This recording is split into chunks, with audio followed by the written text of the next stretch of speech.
across the storm. Chapter 2. Mark. This name now caused Amy some kind of suffering. Every time she thought about him, she felt as if something was squeezing everything inside of her. That feeling of unfairness and pain he constantly created made her sick. She couldn't understand now how she had managed to fall for him so easily.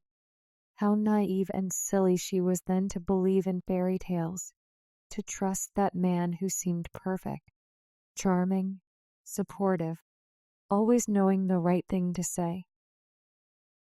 Amy met him almost as soon as she came to the city.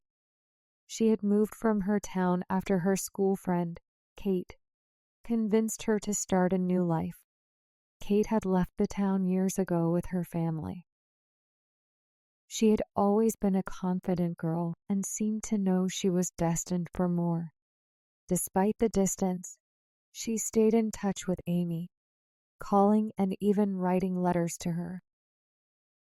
Kate's stories were always full of excitement and encouragement, urging Amy to visit and see the city for herself. "You don't have to stay stuck there, Amy," Kate said one evening during one of their phone calls. "Come here. You can stay at my place. I'll help you get on your feet." At first, Amy hesitated. She was scared. But the town held nothing for her but painful memories and an endless cycle of monotony. Kate's life in the city sounded like a dream, a world full of possibilities, where Amy could escape her past and find happiness.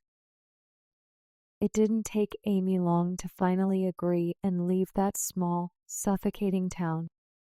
Her mother didn't seem to care much. She had always been more absent than present in Amy's life. Amy would never forget her excitement when she, a 22-year-old girl full of hopes for a better life, finally managed to escape to the big city. Everything looked and felt amazing, so promising. Years later, Amy would blame herself for those feelings, thinking that if she hadn't been so silly and naive, her life might have taken a completely different path. She couldn't stop thinking about how foolishly she had fallen for Mark on the second day of her new life.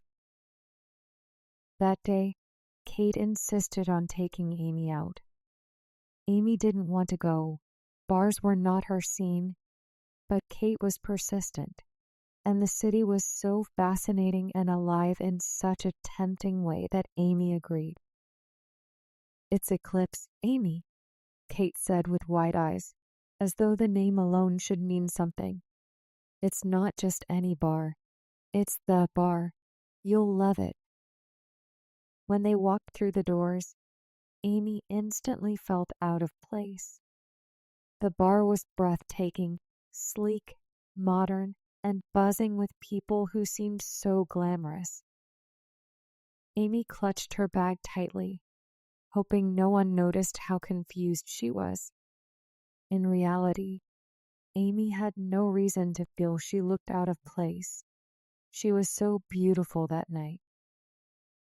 Amy was a very pretty and slim girl, and she looked gorgeous in that short black dress Kate had given her. She was so elegant and feminine, and at the same time, there was something so pure and innocent about her. As soon as they walked in, Kate led Amy to the bar, and there, Amy first saw him, Mark. He was standing near the bar, talking to a staff member, his presence impossible to ignore. Mark was tall, dressed in an expensive suit, his hair neatly styled. Everything about him radiated control and confidence. When his eyes landed on Amy, he paused, studying her for just a moment before offering a polite, almost curious smile.